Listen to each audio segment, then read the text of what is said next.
Okay, hi. So I wanted to talk today about using Dharmann videos for ESL. So I've been using Dharmann videos this semester at the university, and they've been working really well.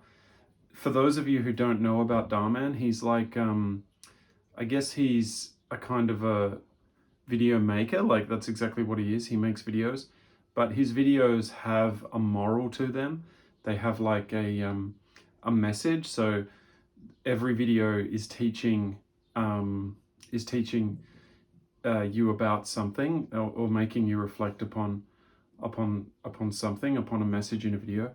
So for those who aren't familiar, I don't know where you've been where you've been hiding, but for those of you who are familiar, I just think that they're so useful for ESL, and I'll give you some reasons.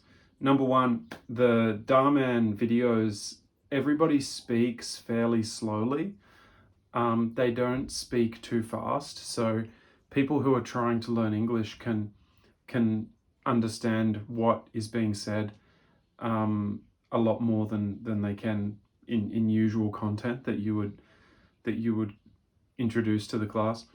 So, for example, before these Dharmann videos, I was actually just downloading movie clips because my reasoning was, look, what can I tell these guys? I mean, what can we read together? What's in their textbooks? I mean, who makes the most money for their writing? I mean, it's people who are creating movies, who are creating TV shows, and we had a lot of fun with The Joker and Good Will Hunting and Forrest Gump, and I chose about 30 different movies, 30 different TV shows.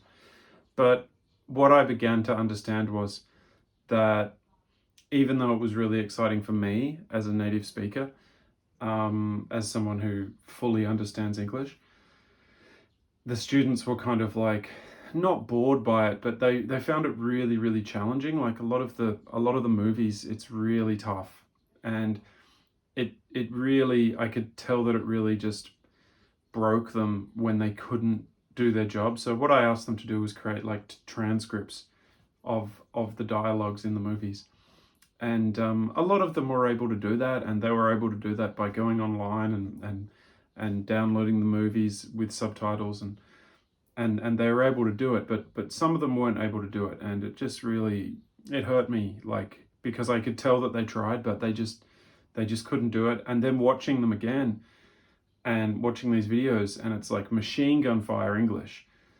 It's and then they messed up a word, or they messed up a few words, and the whole meaning was just completely compromised. So that was really tough. And then these Dharmann videos, they have subtitles already, so they're really fantastic for those two reasons. So they don't speak too fast, they have subtitles. Now, what are some of the other reasons? The other reasons, like the students, particularly the women, particularly the female students, they just get like hooked. They get hooked on the story. And even the boys, I mean, not just girls, boys as well. A lot of the stories, they're just like so, they just grab you. I mean, that's how I first got into them, because I was like, I mean, I think a lot of people discovered them on Facebook. They were bored or whatever, and they found them on Facebook or something. And I started to watch some of them, and I was like, oh, this is pretty cool. I was a bit embarrassed about liking them, but then I was like, oh, this is pretty cool. They're addictive, you know.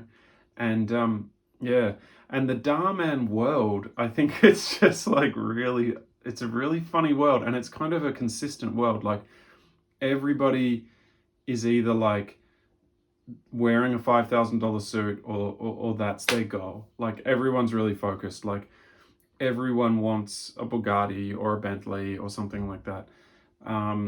You know, it's not like a mystery about what everyone wants. Everyone wants money.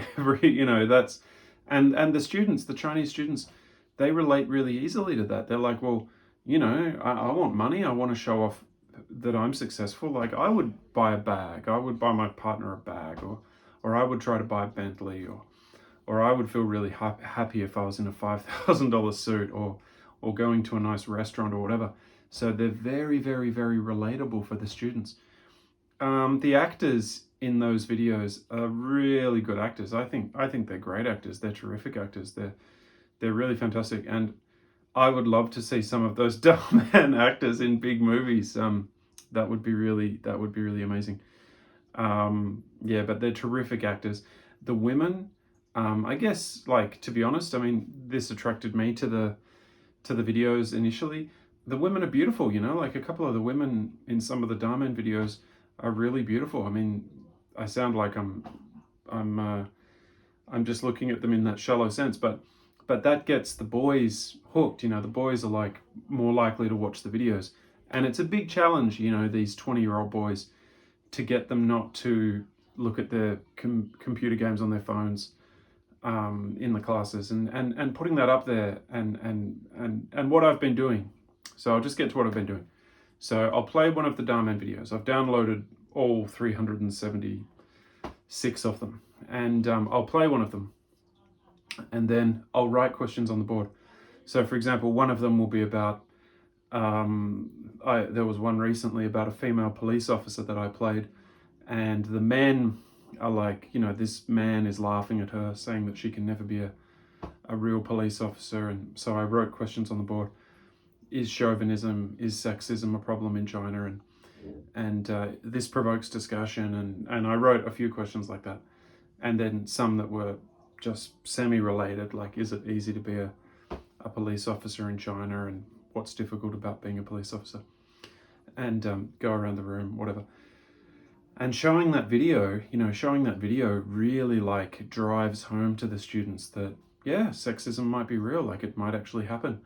And yeah, so those Dharmann videos, they're so great for like introducing a theme, introducing a topic, and getting students to think about that topic and to discuss that topic.